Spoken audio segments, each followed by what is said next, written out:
All right. Good evening, everybody.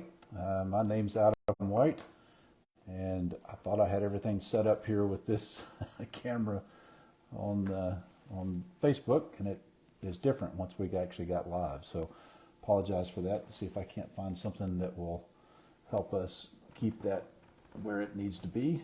And I'm just actually going to make more problems for myself. So I'm going to stop doing that.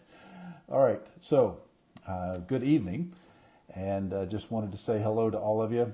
My name's Adam White. I am the Alaska Airmen's Association Government Legislative Affairs Liaison, and I am coming to you live from Anchorage tonight.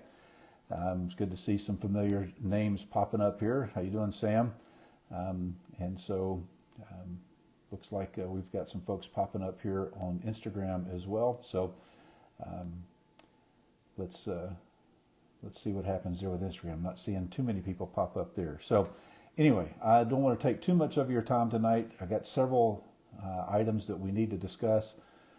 And unfortunately, some of this stuff is, it's late breaking. It's urgent. It's hot off the press. It's whatever phrase you want to use to describe what's happening here with some of the things. But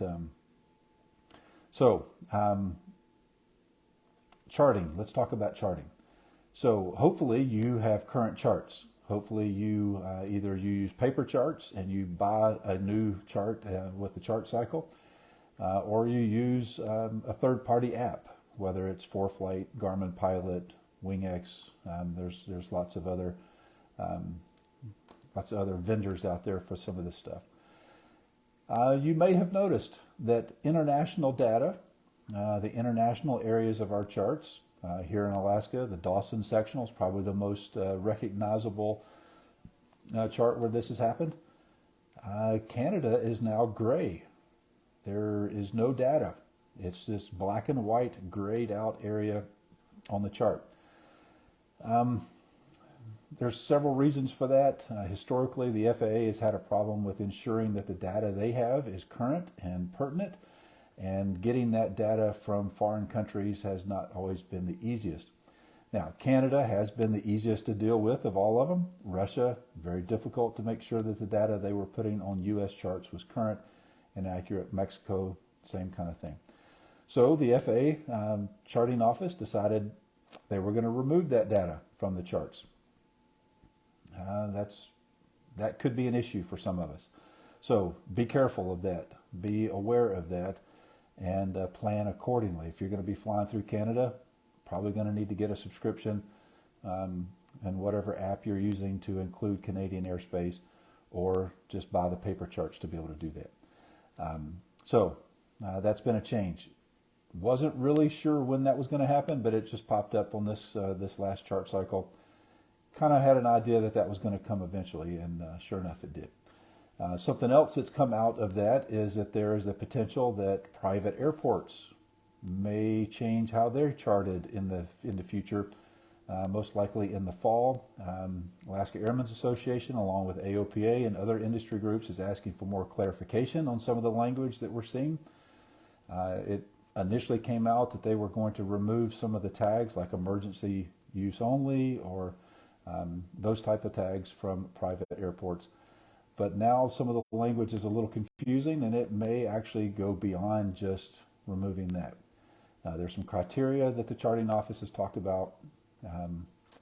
We're going to have to dig into that a little bit deeper and find out exactly what that may look like. Now, the reason why some of this stuff is happening is because the charting office is trying to reduce clutter on our sectional charts and our other navigation charts. Where this becomes an issue, and where I have an answer and a solution, if the world would just listen, not to be too bold and brazen about that, but eventually, at some point in time, we as an industry are going to have to make the paradigm shift from developing charts from the perspective of it being on printed paper and go to the digitally native format. And what I mean by that is that there's a lot of data, a lot of information that we have on our charts that does clutter up the charts depending on what you're trying to do.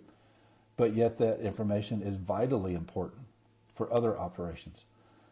This issue of private airports is a good example. You get up into the Matsu Valley, just north of Anchorage, highest concentration of private airports in the world that we know of, most certainly in the U.S. and most probably in the world. And how do you chart all that? There's one stacked on top of another, and how do you put the data tag for that private airport and not have anything else visible at that point? And so that's some of the things the charting office is working through, has been dealing with for years. And our concern, mine specifically here at the Airmen's Association, is that the charting office may arbitrarily decide which of those airports gets charted. Now, if we went to a digital native format, some of this information could be variable when it shows up. When you zoom in tight, some of that information, you got more space. You can put some of that stuff on there.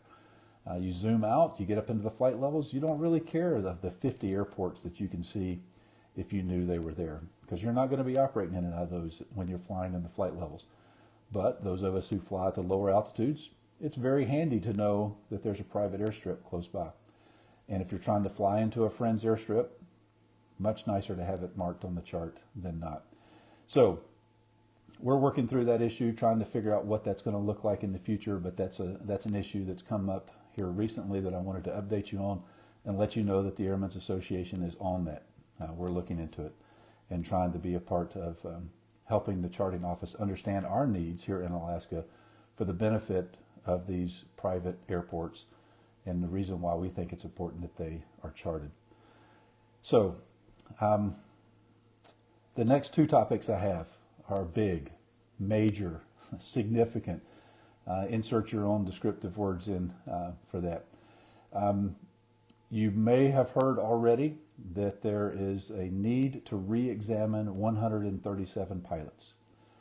Not going to get into the nitty-gritty and the deep details for some of this, but just to say that the FAA discovered through some quality control efforts that they have in place that an examiner in the Anchorage Talkeetna area was not doing a complete check ride. More specifically, was not requiring instrument and flight instructor instrument candidates, not requiring them to do a precision approach. Now, the FAA found out about it. They worked through and tried to figure out how many people were involved. And I'm not going to get too deep into all this, but the FAA does have an obligation to make sure that pilots are meeting the qualifications when they take a check ride. If you don't do the entire check ride, it's hard for the FAA to say that you meet the qualifications. So as a result, the FAA has dealt with that examiner. That examiner is no longer an examiner, and now the FAA is tasked with going back and ensuring that those pilots do meet the qualifications. Now, to the FAA's credit, they limited the scope of this to only the pilots that they knew were affected by it. And like I said, it is down to 137 pilots. The FAA is still in the process of preparing a letter to go out to these airmen to let them know that they are going to have to redo part of the check ride. And specifically, the FAA has told us that they are asking folks to redo the precision approach. And I say redo because from the FAA's perspective, they did not do it the first time. So it's not really a redo at that point. What was happening is our understanding at the Airman's Office was that the examiner was asking applicants to fly an approach that simulated a precision approach, but was not an official FAA precision approach. The eyes of the FAA, that is not acceptable. And so now the FAA is trying to go back and do that. Where this is a problem is that the timeline in which to comply with doing this is set by national policy. It is not determined by the local Flight Standards District Office. Their hands are tied as to a lot of the things that have to happen according to national policy. To the FAA's credit, here in the Alaska region at the Anchorage Flight Standards Office, they are doing everything they can to accommodate folks once these letters go out, to work with them to get them squared away. But again, the FAA has an obligation to ensure that if you have an instrument ticket, or if you're an instrument flight instructor, that you demonstrated all the minimum steps to meet those qualifications for the check ride. So the FAA is trying to go back and validate and prove that. So that's the issue. Now, what have we done as an association as part of this? Again, the FAA came to us when they first realized they had a problem and notified us. We communicated during the whole process, offered some feedback on what was happening and what was going on. The FAA was very kind and accommodating to listen to that feedback. Whether or not that feedback impacted the outcome, I'd like to think that it helped the FAA understand what the scope of this and the impact of this was going to be for the aviation community, and worked very hard to limit the scope and the extent of this to the best of their ability. But still, again, constrained by national policy, that we know how national policy works most of the time. It's a very difficult, stringent, one size barely fits any scenario, but yet they have to try to make it fit all scenarios. So that's what's happened up to this point. Going forward, when these letters go out to these 137 airmen, the Alaska Airmen's Association is standing by to help those folks work through this process and get prepared to be able to do that part of the reexamination, which is, again, specifically the precision approach component of those check rides. The Alaska Airmen's Association has negotiated a deal with the University of Alaska Anchorage and their Merrill Field facility. We have bought a 50-hour block of simulator time and flight instructor time that we are going to make available free of charge to any of those 137 pilots to help them get ready and get prepared for that check ride. That's the first step. We would like to expand what we're able to do to help those 137 pilots, because I want to make it very clear, those pilots did nothing wrong. Those pilots acted in good faith. The FAA had a problem and an issue with an examiner and the quality of the check rides that were being given. And so these pilots need to go back and redo that portion. So we are going to help the best we can with that. Again, the Alaska Airmen's Association has negotiated a deal with UAA and a 50-hour block of time of flight instructor time with simulator. And we are hoping that we can expand the scope of that. But we need your help. Here's an opportunity. I know that on social media this has been a very hot topic. I know in conversations with a lot of other folks in the aviation community, this is a hot topic. And so if we work together, if you are interested in helping and making it more than just 50 hours, and possibly folks are going to need to actually fly in a real airplane, possibly even pay for an aircraft to be able to go and take that part of the check ride, there's going to be an opportunity on our website where you can help contribute to that fund and see what we can do to ease the financial burden for these 137 pilots. Now, I see a question just popped up on Instagram. I recently took my instrument check ride. How will I know if I'm a part of that group? That's a great question. The FAA is still in the process of finalizing what this letter will be. And you will get a letter in the mail if you are affected, if you are one of those 137 pilots. If you have questions as to whether or not you might be, I would encourage you to reach out to me directly through either direct message or through email. My contact information is on our website, alaskaairmen.org, and I can help you navigate this and get you in touch with the right people within the FAA to know if you are affected by this. So again, this is an unfortunate thing. It is a rare occurrence, but it is not unprecedented that the FAA has to go back and ask pilots to redo a portion or all of a particular check ride. So again, I encourage you to reach out to us here at the Airman's Office. If you call the main number, you can get me through the extension there.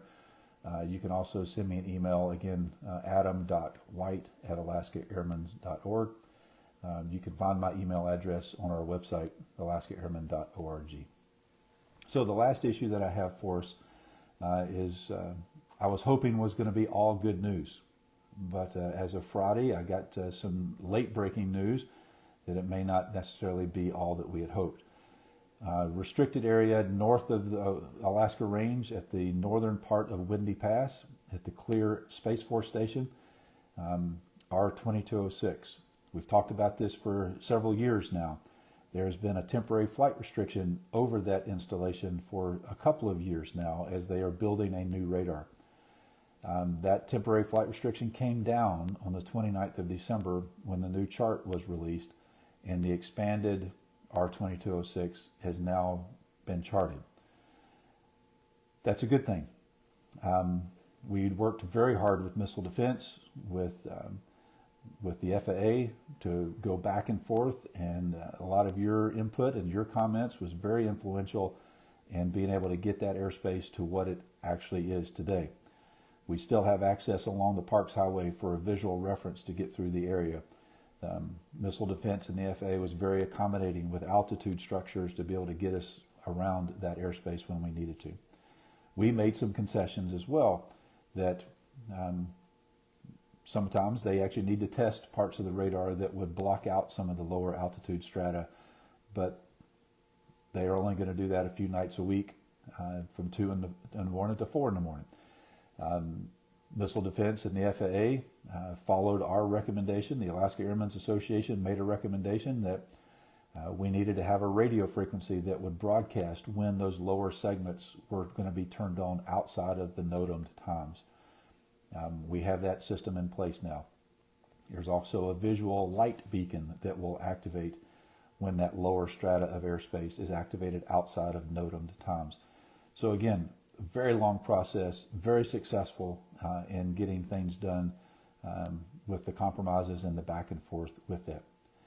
However, on Friday, it came to my attention that Missile Defense and the contractor, specifically Lockheed Martin, who's building the radar, and the FAA in conversations, it came to light that the radar at high power is performing better than anticipated. Now, what does that mean? Well, that means that the radar is more effective. And so from the military's perspective, they're getting a radar that is actually performing better than what the calculations and the estimates were. From the aviation community's perspective, at high power, that radar may need to have more airspace to protect our radios, our electronic ignitions, all the other airborne electronics at that point. And so again, we're not exactly sure what this is going to look like. I'm actually attending a meeting tomorrow with Missile Defense. I've invited them to come sit across the table from industry where we can talk about this. I've seen some preliminary information and data. Most likely, we will have another temporary flight restriction over that area, a little larger than the restricted area, while they prove and validate what some of their calculations are telling them at this point. What we need to understand is that this radar, this is the largest radar of its type ever to be constructed. And when you do something on this scale, on this size, with this amount of power, when you're dealing with radar, you're not exactly sure what you're going to get when you turn it up to maximum power. So this is a rapidly developing story. This is an issue that we're most likely not done with. We're most certainly not done with here for the near future. So I'm going to keep you abreast of the changes and of the issues that pop up. But rest assured, just like with the 137 pilots that need to be re-examined, this issue with R2206, I'm on it. We're working it. We are not going to give up. We're going to continue to advocate for our needs. But yet, let me be clear, our nation needs this radar. No argument. Our military needs the ability to use this radar to its fullest potential in order to discriminate. It's a long-range discrimination radar to determine whether or not that we have inbound intercontinental ballistic missiles. It's also very capable of tracking space debris and timing launches for satellites and other things. So we need this radar. The Alaska Airmen's Association is not opposing the radar. What we have been doing and advocating for from the very beginning for many, many years now is that we find harmony in being able to defend our country, have the information available that this radar will present, but yet still be able to live our lives and aviate and traverse back and forth across the Alaska range in a safe manner. And that's what we're going to continue to do. So that's the update for you for this month. One last thing before we go, I want to remind you to buy your raffle tickets for this year's airplane. You can go to our website and find out more information about that. Ticket sales are available online, so get on there and buy those tickets. Your ticket sales help with our scholarship program, help with all of our other programs. And again, this month, just down the hall is the Next Gen board. They're meeting tonight, and some really exciting things that's happening with the Next Gen program here for the Alaska Airmen's Association. So with that, I'm going to wrap things up and say good night. It's good to see, again, folks popping up here on both Instagram and Facebook. This will be posted on YouTube before the end of the week. And I encourage you to reach out to me if you have questions, concerns, or comments. Adam.white@alaskaairmen.org. So with that, I'll see you next time.